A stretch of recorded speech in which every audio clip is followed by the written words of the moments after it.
I want to thank your legislative accomplishments and the legislative agenda of the House of Representatives. It's been an agenda that certainly benefits all members of Massachusetts, and we appreciate that. We Thank you. appreciate all the work that you're doing. And again, thank you for giving us this opportunity to advocate for the passing of this bill, S 2294, an act to end child marriage in Massachusetts. A national study published by the American Academy of Pediatrics in 2011 estimated that nearly 1.7 million children, female, in the United States had gotten married at age 15 or younger. If you include age 16 and younger, the number jumps to 9.4 million. Child marriages are happening here in Massachusetts even as we speak. In Massachusetts, at the age of 18, you're considered an adult. And as Representative Khan and Representative Donato mentioned, children under age 18 are minors, and they are not emancipated when they get married, creating a dangerous power dynamic. Both parental guardians and the spouse would have more legal freedom and protections than the married minor. These married children, minors, if or when they try to leave or resist such a marriage, face many obstacles, including obtaining services from the Department of Children and Families, bringing legal action, including filing for divorce, renting, shelter admission, and even opening a checking account. Statistics show that women who marry in their teens tend to have more children earlier and more closely spaced, which can prevent them from accessing education, work opportunities, and the ability to be financially independent. In many cases, they are trapped in a powerless position and more likely to be victims of domestic abuse. If and when they do get free of this situation, they are more likely to face a life of poverty, as they are more likely to have no high school degree, no job, no money of their own, and one or more children to care for. It's time for Massachusetts to protect our young women from the devastating consequences of child marriage.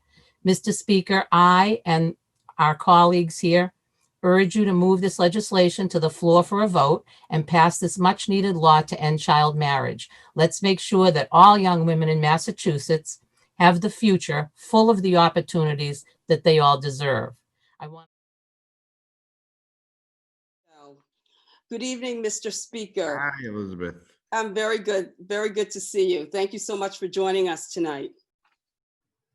As past district governor of Zonta District 1 and Commissioner Emeritus of the Massachusetts Commission on the Status of Women, I thank you so much for your time tonight.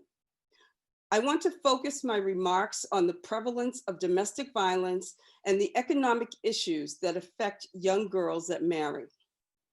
To put my remarks in perspective, nearly 1,231 children as young as 14 were married in Massachusetts between the years 2000 to 2016, and 83.7% of them were girls married to adult men. Recently, as has been mentioned by Representative Khan, since January of 2020, 9 petitions for marriage have been filed in Massachusetts. 3 of those were filed in the month of July. These cases were from different parts of the Commonwealth, including Essex County, Worcester County, and Middlesex County, where in Middlesex County, there was a case of a 16-year-old girl petitioning to marry a man in his mid to late 20s. These recent cases demonstrate that the Commonwealth is not adequately protecting young girls from the devastating consequences of child marriage. With respect to the prevalence of domestic violence, girls and young women who are married before 18 are at a higher risk of domestic violence. According to a Department of Justice study, girls and young women aged 16 to 24 experience the highest rate of intimate partner violence among all such victims. And girls between 16 and 19 face victimization rates triple the national average. According to the Massachusetts Coalition to End Child Marriage, cases of domestic violence would continue to surge amid the pandemic, and we should all be concerned about child brides who are now in isolation with abusive husbands. Isolation caused by COVID-19 is likely causing more and more abuse and neglect than we can even imagine. This public health emergency is making the lives of our most vulnerable children even more fragile and dangerous. Now, more than ever, we must continue to act to protect and empower these children. In terms of the devastating economic implications, child marriage is rooted in gender inequality and the belief that girls and women are inferior to boys and men. Although child marriage is a complex issue, poverty helps to fuel the practice, as child marriage is cited as a cause of poverty in young women and girls. Giving a daughter in marriage allows desperate parents to reduce family expenses, ensuring they have one less person to feed, clothe, and educate. However, between 70 to 80% of marriages involving children end in divorce. For teen mothers, getting married and later divorcing can more than double the likelihood of their ending up in poverty. Girls and young women who marry in their teens tend to have more children earlier and more closely spaced, which can prevent them from accessing education and work opportunities, therefore limiting their earning power and ability to be financially independent in the event of domestic violence or divorce.